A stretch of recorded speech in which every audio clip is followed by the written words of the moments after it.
tous, bonjour à toutes, bienvenue pour ce temps du mot du pasteur. Quelle grâce de se retrouver, quelle grâce d'être ensemble, quelle grâce de pouvoir célébrer Dieu ensemble, de pouvoir passer ce temps ensemble. Donc on bénit Dieu qui permet que nous soyons là. Donc si vous avez des amis qui peuvent se connecter au mot du pasteur, dites-leur que c'est le temps du mot du pasteur, c'est le moment où on va se retrouver, c'est le moment où on est ensemble pour partager la parole de Dieu. Bienvenue à toutes les autres personnes qui vont se connecter, qui vont nous rejoindre. Donc, on rend grâce à Dieu qui permet que nous soyons là.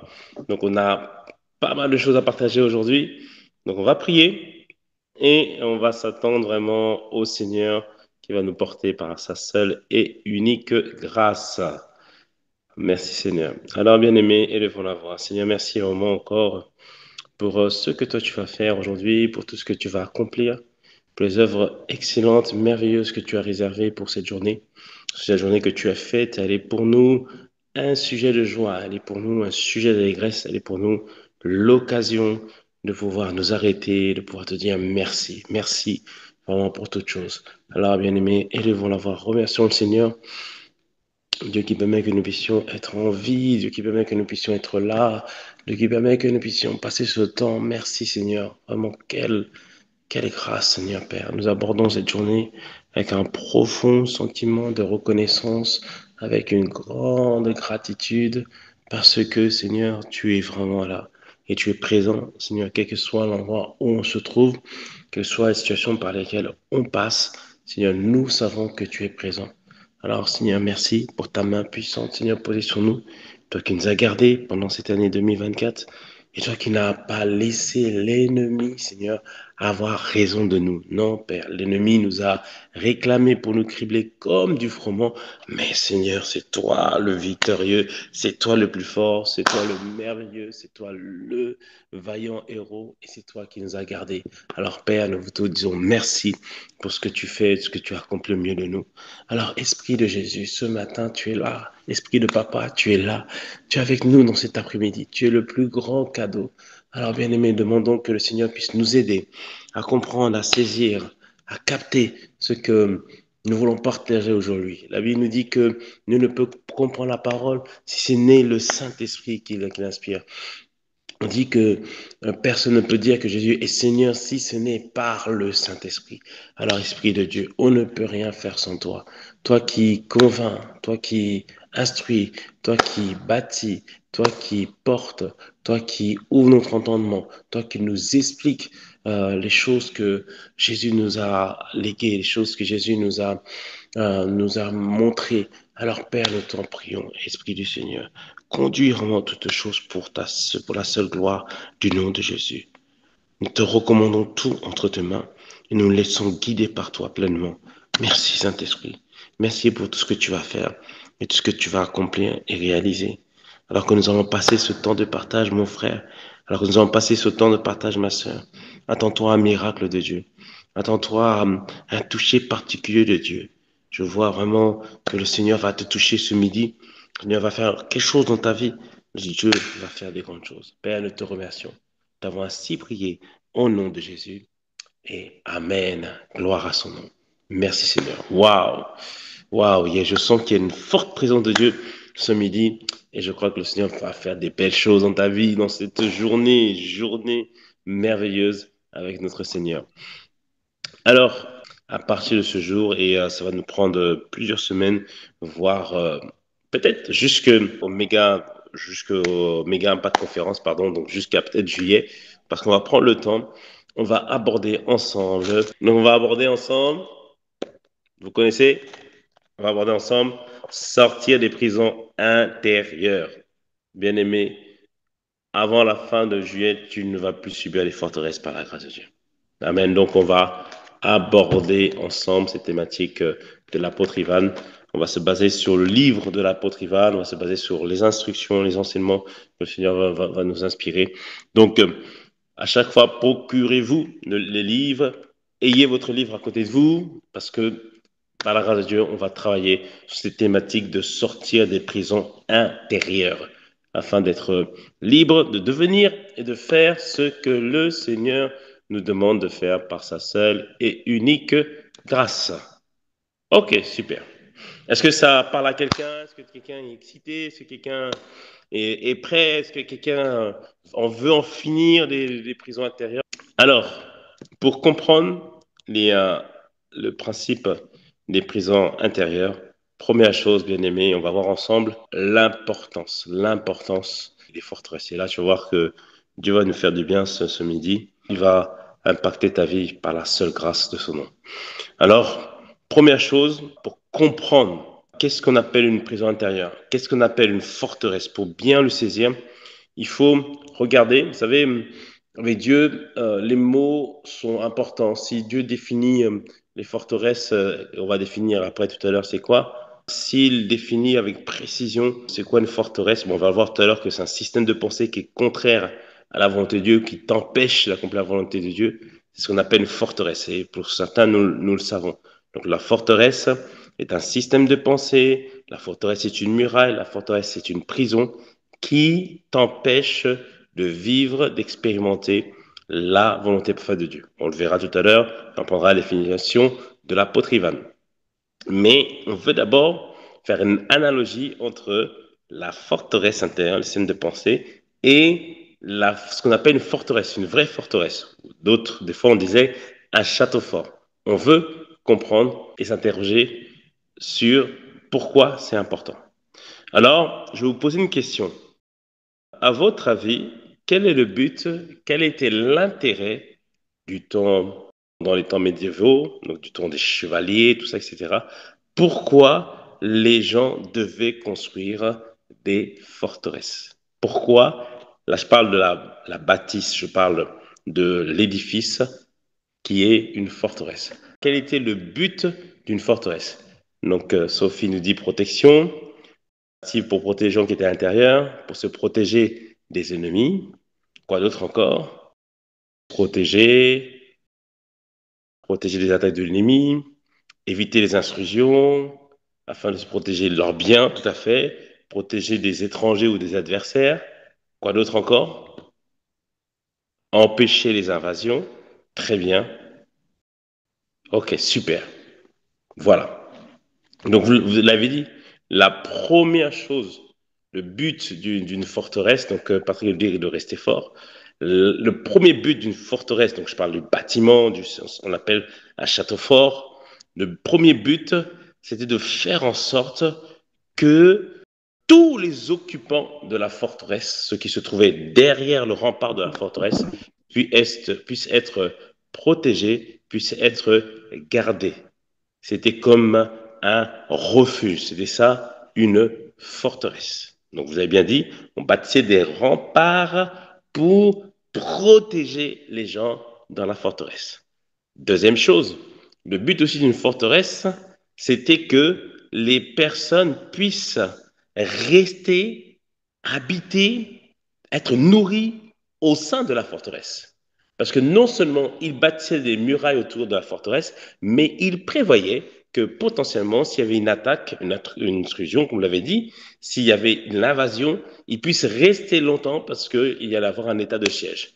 Donc certaines forteresses étaient tellement grandes qu'elles pouvaient abriter 5000 personnes et elles pouvaient être nourries pendant un an. Donc 5000 personnes, 6000 personnes, 6000, 6000, ça te dit une chose? Rappelle-toi, 6000 légions.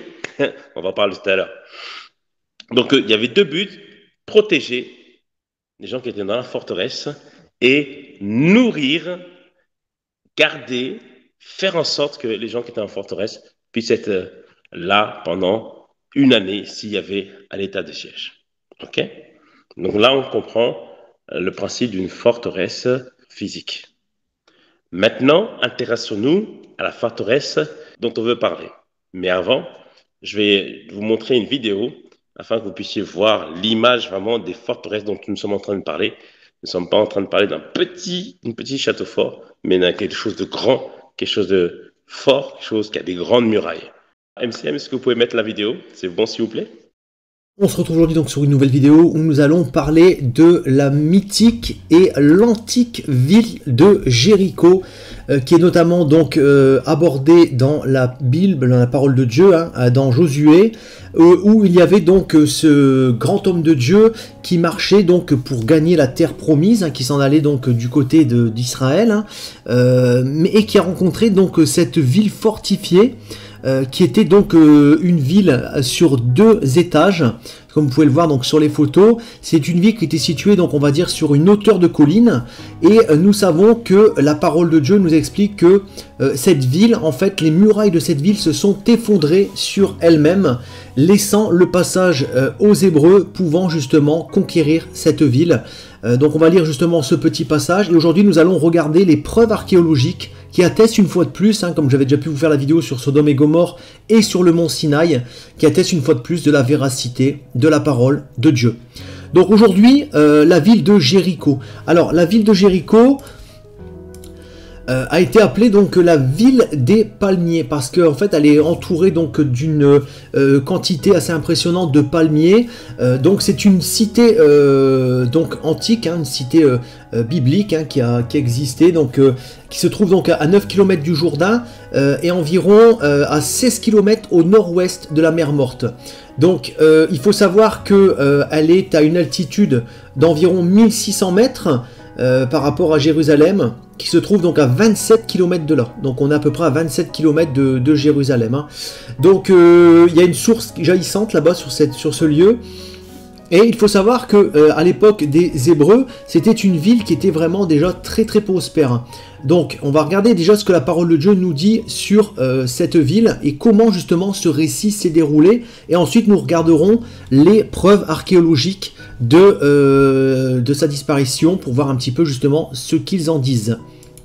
Alors déjà, ce que nous pouvons dire avant d'aborder cette lecture biblique, c'est que en fait tout simplement il y a eu donc c'était une ville vraiment très puissante avec des grandes murailles, des grands remparts qui étaient donc complètement impénétrables.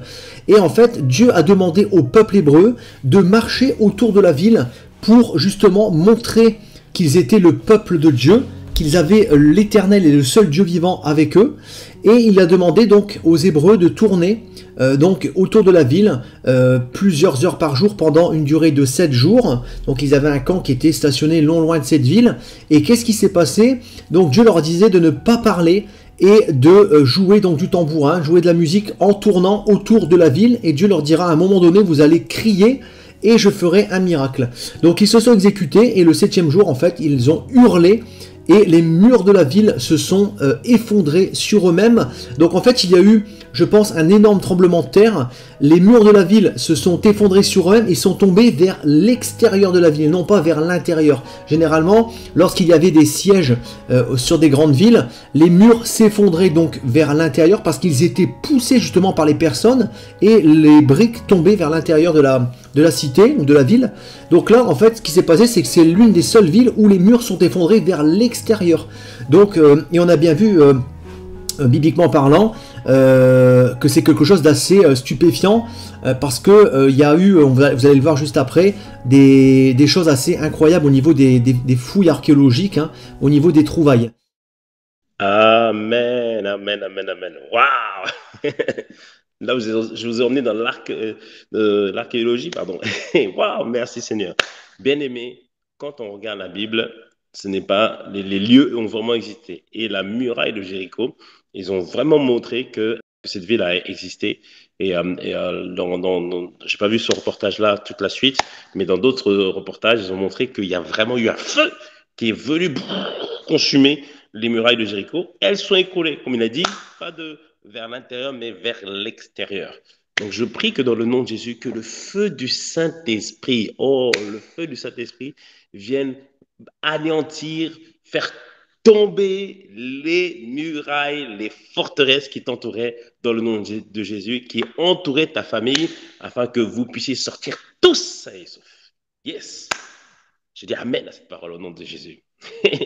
Yes. Ah, je suis trop excité par la thématique que nous sommes en train d'aborder. Ça va être trop, trop, trop excellent.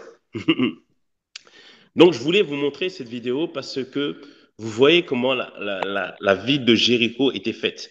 Donc, première muraille, il y avait une partie des habitants, une deuxième muraille. Donc, c'était vraiment une ville très fortifiée. Et ce n'est pas par hasard, bien aimé, que lorsque le peuple s'apprête à prendre possession de Canaan, c'est-à-dire de rentrer pleinement de sa destinée, donc on le verra aussi dans le livre, le but de ta vie, c'est d'être sauvé et d'accomplir ta destinée.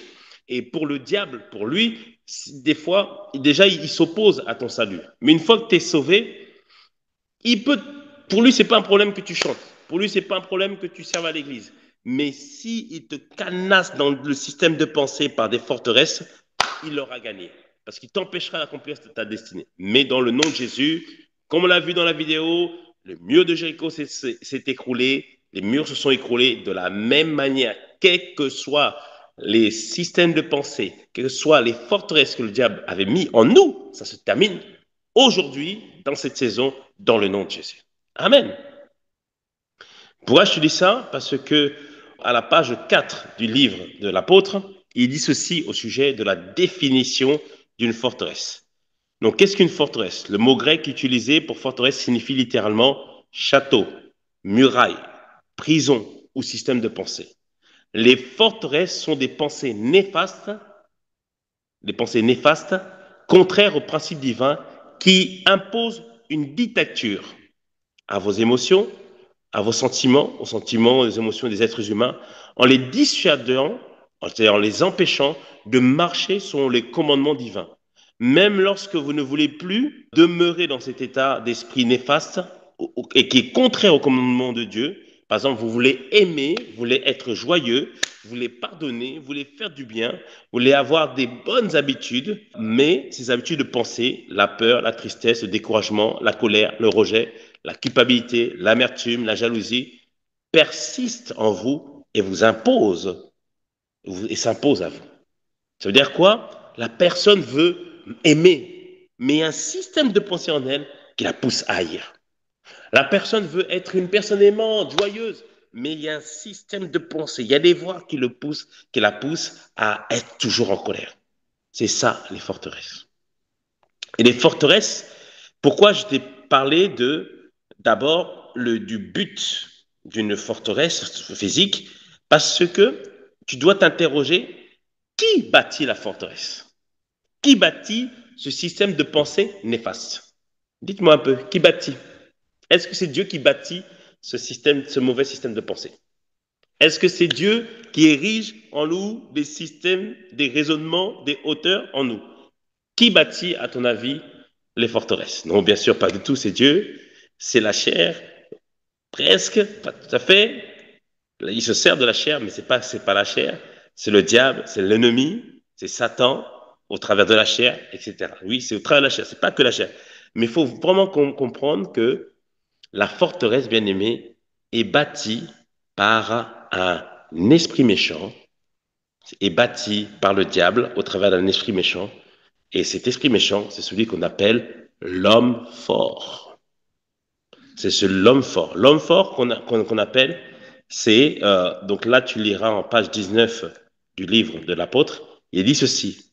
Derrière chaque péché, il y a une influence spirituelle. Un esprit méchant qui est dépositaire, le détenteur des droits d'auteur de ce péché, c'est-à-dire celui dont le péché est la nature. Ainsi, derrière l'immoralité sexuelle, il y a un esprit d'impudicité, de débauche. Derrière le mensonge, il y a un esprit de mensonge. Derrière la haine ou l'amertume, il y a un esprit de haine ou d'amertume, etc. Chaque péché, cache derrière elle, chaque péché, pardon, cache derrière lui un esprit impur qui pousse les hommes à pratiquer le péché. Simplement pour dire que derrière tout esprit, derrière toute pensée, il y a un esprit derrière. Et avant qu'on soit en Christ, il y avait dans notre vie un homme fort. Un homme fort, c'est un esprit méchant qui nous influençait et qui prenait le contrôle de nos émotions, de nos pensées. Et lorsque nous avons donné notre vie à Jésus, qu'est-ce qu'il veut faire cet esprit? Est-ce que tu penses qu'il veut te libérer? Non, il ne veut pas te libérer. Il veut justement rester dans ta vie. Il veut rester là. Qu'est-ce qu'il fait? Il va faire quoi? On l'a dit, il bâtit une forteresse. Il bâtit une tour forte. Pour faire quoi? Pour se protéger et pour garder en toi des esprits méchants, d'amertume, de haine, de honte, d'impureté, etc., etc. C'est-à-dire qu'il y a un homme fort. Un homme fort, c'est C'est l'esprit dominant qui contrôlait auparavant ta propre vie, qui contrôlait peut-être ta famille, et qui est là, qui veut te maintenir dans un état de captivité, et qui veut maintenir avec lui tous ses acolytes. Rappelle-toi, on avait parlé de Roberto.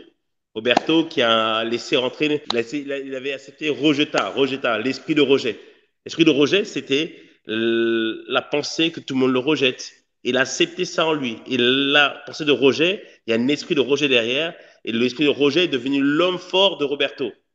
Et l'homme fort a construit une forteresse, un système de pensée, et il a abrité en lui, rappelle-toi, toutes sortes d'esprits méchants, l'esprit de colère, l'esprit d'amertume, l'esprit de détresse, l'esprit de dépression. Et tout cela, ils sont renfermés dans une forteresse qui est la forteresse de Roger, et qui dit, la forteresse de Roger, c'est juste la pensée qui disait, personne ne t'aime. Regarde comment les autres se comportent. Et tout ce système de pensée vise à garder, protéger, empêcher les esprits méchants de sortir et que l'homme soit enfin libre et qu'il puisse vivre la vie que Dieu a prévue pour lui. Amen. Est-ce que quelqu'un est en train de comprendre ce que nous sommes en train de partager ou est-ce qu'il faut que j'explique encore pour aller un peu plus en profondeur? Amen, merci beaucoup. Amen, amen, amen. Là, on prend le temps parce qu'il faut comprendre pourquoi, en fait, pourquoi les forteresses sont là. Je prends un autre exemple.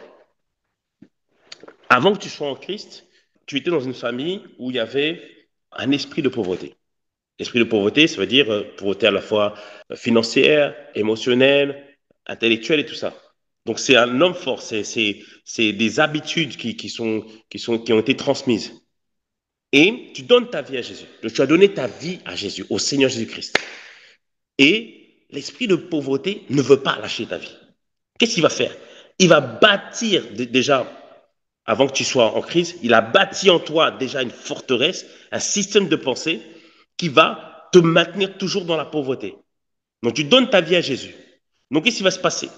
Il va renforcer sa forteresse et dès que tu vas entendre, oui, le Seigneur veut le meilleur pour toi.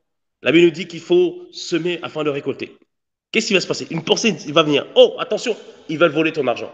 Oh, attention, tu vas t'appauvrir. Oh, si tu donnes ta dîme, oh là là là là là là là là là là, t'auras pas ça à manger. T'auras pas, fais pas ça, fais pas ça, fais pas ça, fais pas ça. Et comme l'esprit de pauvreté est là, mais comme il y a d'autres esprits à côté, il y a l'esprit de tristesse qui dit non, non, fais pas ça, sinon tu vas être malheureuse. Oh là là, oh là là, oh là là. Tout ça, ils sont tous logés dans la forteresse de la pauvreté.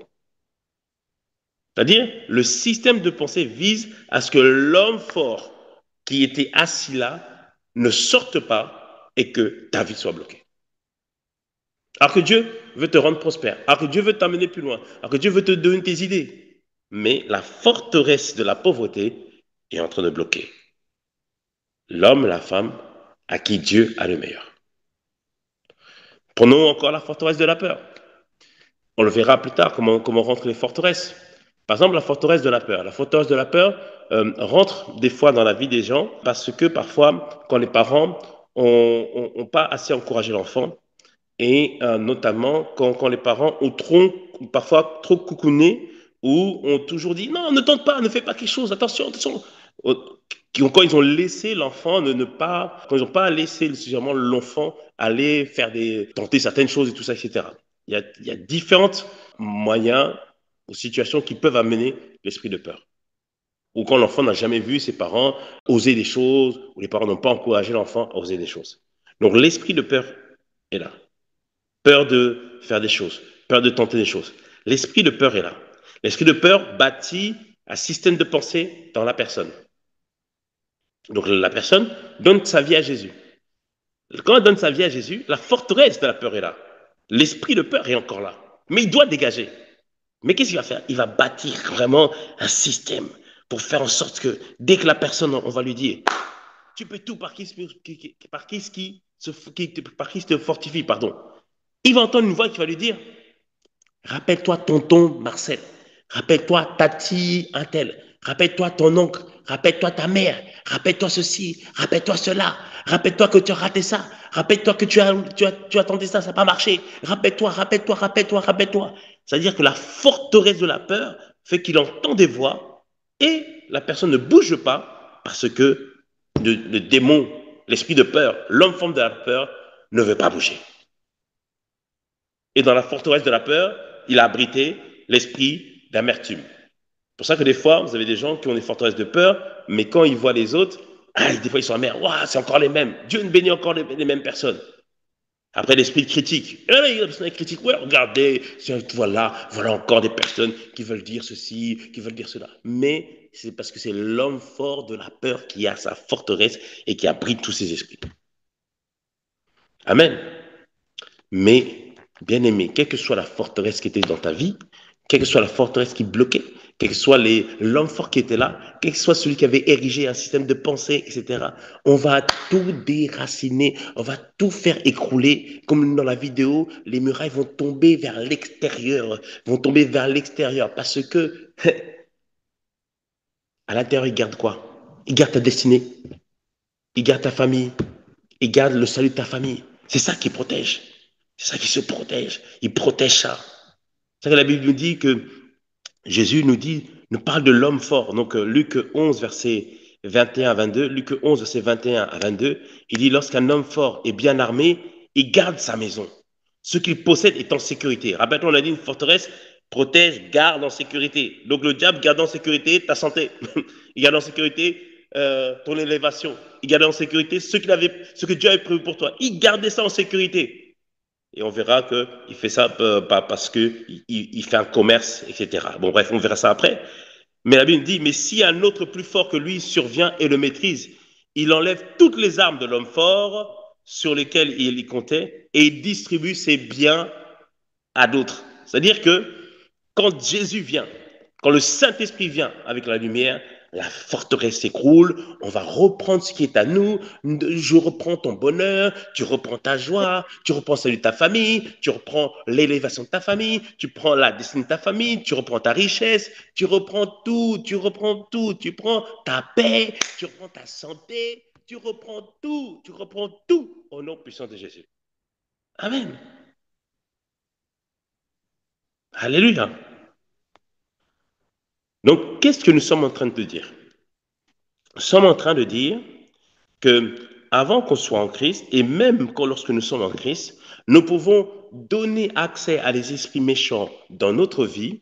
Comment? Au travers de l'acceptation de certaines pensées, de systèmes de pensée, la peur, l'amertume, la culpabilité, le rejet. Et quand ces esprits rentrent en nous, ils se placent comme un homme fort et ils vont bâtir un système de pensée, un raisonnement, des façons de faire qui, au fur et à mesure, vont être comme une forteresse, qui vont chercher à quoi? À protéger l'esprit qui a bâti ce système de pensée pour l'empêcher de sortir.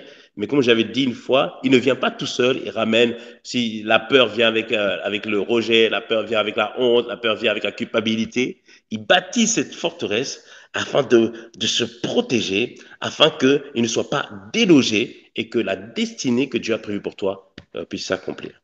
Mais ça, c'était avant la révélation que Dieu nous a donnée au travers des enseignements de l'apôtre Ivan et au travers des temps qu'on va avoir ensemble. On va décortiquer, on va aller pas à pas, on va chercher la parole de Dieu, on va chercher ce qui se passe et on va tout détruire. On va tout détruire. Oui, on va tout détruire.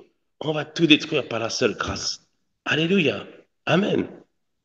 Donc, pour que les montagnes, pour que les forteresses s'écroulent, on va le voir. C'est pas que le cri est important. On fera un cri à la fin, c'est clair. Mais d'abord, ils ont tourné 7 jours. Et on va tourner aujourd'hui. On va tourner autour de la forteresse, des forteresses, pour qu'elles s'écroulent dans le nom de Jésus. Et qu'elles soient plus jamais rebâties. Ni en toi, ni en ta famille, ni en tes cousins, ni sur les personnes que toi, tu vas prendre soin. Oui, bien aimé, le plus petit d'entre nous sera un millier de personnes. Un millier de personnes. Le plus petit, un millier de personnes. Quelqu'un m'a posé la question. Pasteur, dis-moi, comment Sergi va devenir 10 000 personnes? Bien aimé, nous sommes là connectés, nous sommes plus de 80, je crois là. J'ai vu tout à l'heure, on était près de 80 personnes. Bah oui, le plus petit d'entre nous est un millier. Donc ici, il y a 80 000 personnes potentiellement qui vont être impactées ici par la grâce de Dieu. Oui, c'est ça qu'on va faire. Parce que quand tu vas voir que la forteresse, quand les forteresses s'écroulent, ce que Dieu a prévu pour toi s'accomplit et puis se réalise. Il n'y aura plus de limites. Oui, non, non, il n'y aura plus de limite. Tu vas voir, on va travailler ensemble pour changer ton identité. Tu vas changer, nous allons changer notre identité. On rentre tous dans le même processus. Quand tu vas te voir, tu vas voir un homme, une femme vaillante, une femme remplie, entourée par la force de Dieu, par la puissance de Dieu. Tu vas plus te voir comme quelqu'un de démuni. Non, non, non, non, non, non, non. It's gonna be ensemble, ça va être puissant. C'est terminé. Terminé. La peur dehors. La peur dehors. Amertume dehors. On ne te verra plus au nom de Jésus. Roger, attends, Roger, on va te tailler en pièces. On va te tailler en pièces. On va te chicoter au nom de Jésus. Roger, sur nos vies. No way. Sur nos sœurs. No way. Sur nos frères. No way. Sur nos enfants. No way. On va te démolir. Démolir. Alléluia. Bien-aimé, que les forteresses dans ta vie ne seront plus que poussière au nom de Jésus. Ce sera plus que poussière au nom de Jésus. Amen. Yes, merci Seigneur. Donc, on comprend pourquoi c'est important de comprendre comment démolir les forteresses. Nous avons tous été sous l'emprise d'un homme fort avant qu'on soit en Christ.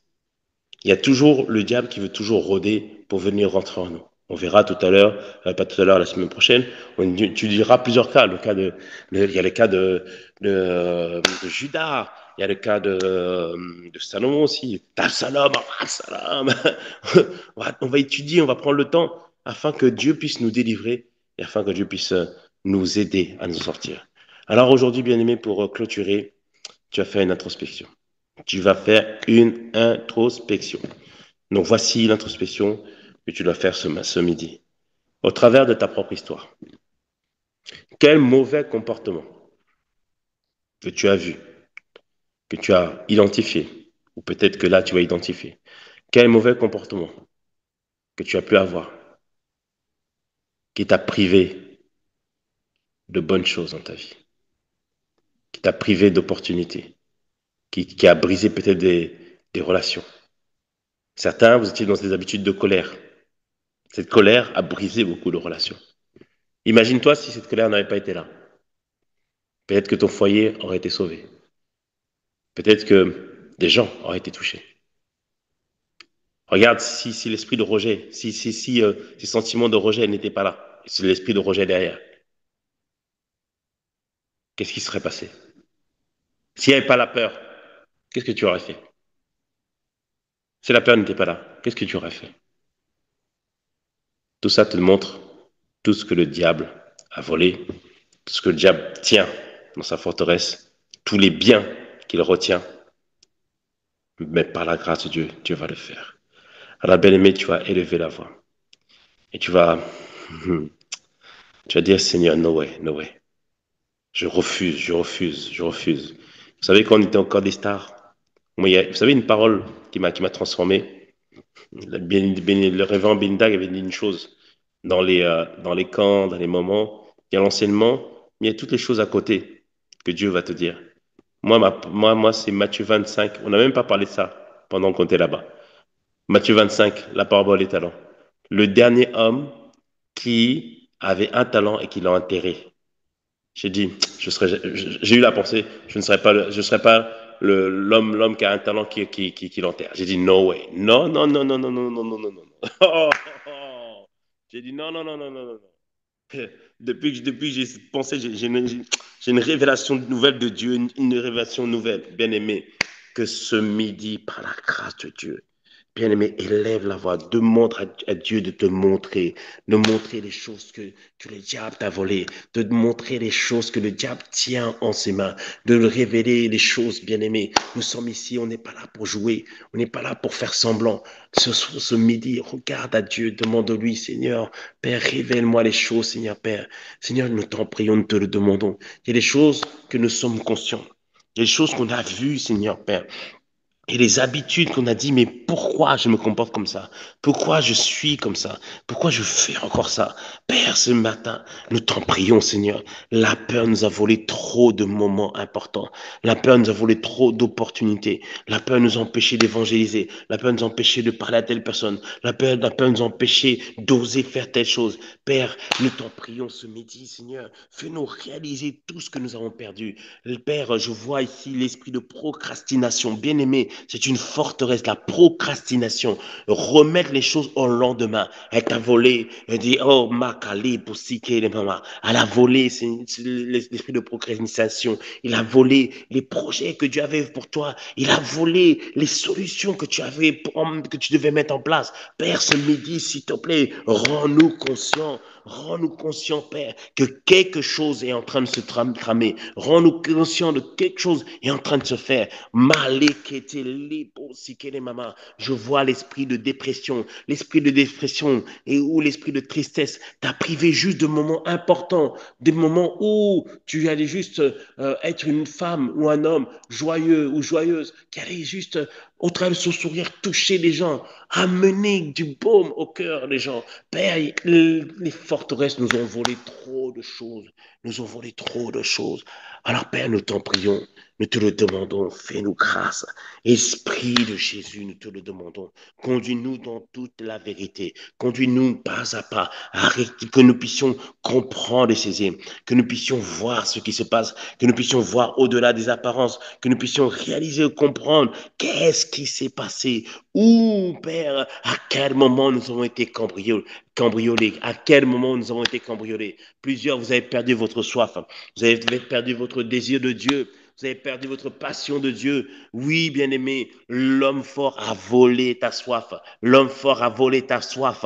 Koli mamabo sitele kata. Mele sitela koto shikede mama. Mamaro mama sitele kata. Il a volé ta soif. Oui, l'esprit qui disait que, mais non, tu ne seras pas heureuse. Regarde, le temps passe. Tu n'es pas encore marié. T'as pas encore d'enfant. T'as pas encore ceci. T'as pas encore cela. Il a volé, il a canassé ta soif. Oh Père, nous t'en prions. Fais-nous grâce. Fais-nous grâce.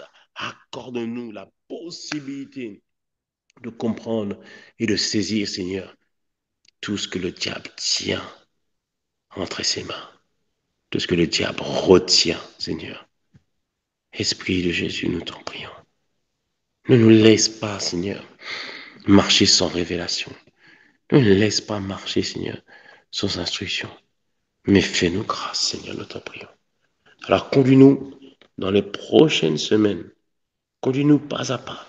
Conduis-nous dans la lecture du livre de l'apôtre Ivan. Conduis-nous afin que nous puissions comprendre et saisir ce que toi tu nous dis. Oh Père, nous t'en prions. Père, nous te le demandons. Fais-nous grâce, Seigneur. Nous t'avons ainsi prié. Au nom de Jésus. Amen.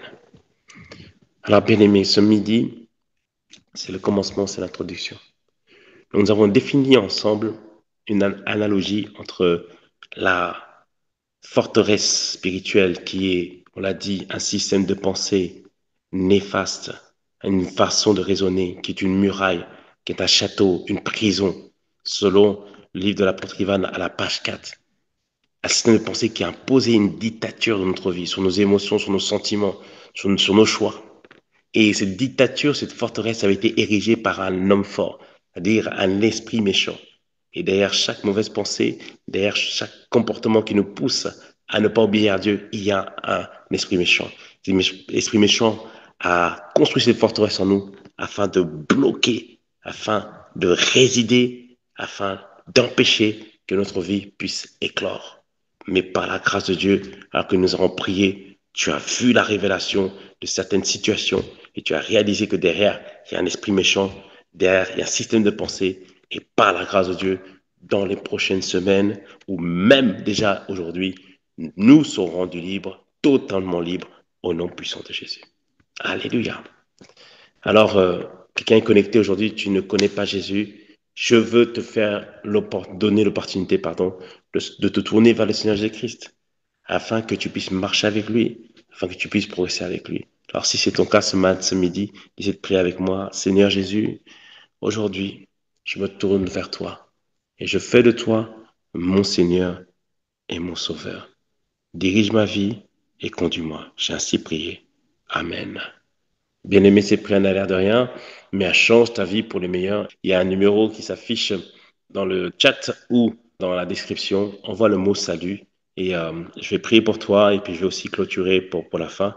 Donc, bien-aimé, pour les prochaines semaines, lisons le livre de l'apôtre Ivan On va aller pas à pas, on va répondre aux questions, on va prendre des cas pratiques et on va s'en sortir par la grâce de Dieu. Là, ce midi, c'était pour t'interpeller. Ce midi, c'était pour te donner une sainte colère de voir les choses changer et que Dieu puisse maintenant agir dans ta vie. L'apôtre, il le dit souvent, il dit que il y a des choses qui ne changent pas tant que tu n'as pas une sainte colère. Mais ça change aujourd'hui par la grâce de Dieu. Ça change aujourd'hui même. Now, au nom de Jésus. Amen. Je vais prier maintenant pour la fin. J'espère que vous avez été bénis. J'espère que vous avez reçu quelque chose. On va y aller pas à pas, dans les profondeurs, de manière simple, afin que nous puissions progresser par la grâce de Dieu. Que Dieu nous accorde la grâce de la révélation. Que Dieu nous accorde la grâce de comprendre les choses. Que Dieu nous accorde la grâce d'être porté par lui. Donc là particulièrement, lisez la page 4 et la page 19, où le 19, la page 19 parle des hommes forts. Alors, et devant la voix pour dire merci au Seigneur. Seigneur, merci vraiment pour ce que tu as fait aujourd'hui. Seigneur, nous sommes vraiment reconnaissants. Toi qui nous portes, toi qui nous instruis, toi qui nous conduis, et toi qui permets que nous puissions à chaque fois recevoir des révélations. Mais plus que jamais, au-delà de la révélation, nous voulons une véritable transformation. Merci pour les personnes qui sont tournées vers toi, et merci pour mon frère, pour ma soeur, à qui tu as révélé, Seigneur, ce qui n'allait pas. Et nous voulons avoir un changement radical dans les prochaines semaines. Père, nous nous confions en toi. Esprit de Dieu, conduis-nous, produis la transformation en nous et change-nous pour la seule gloire de notre Seigneur. Père, nous te remercions. Nous t'avons ainsi prié au nom de Jésus et nous disons Amen.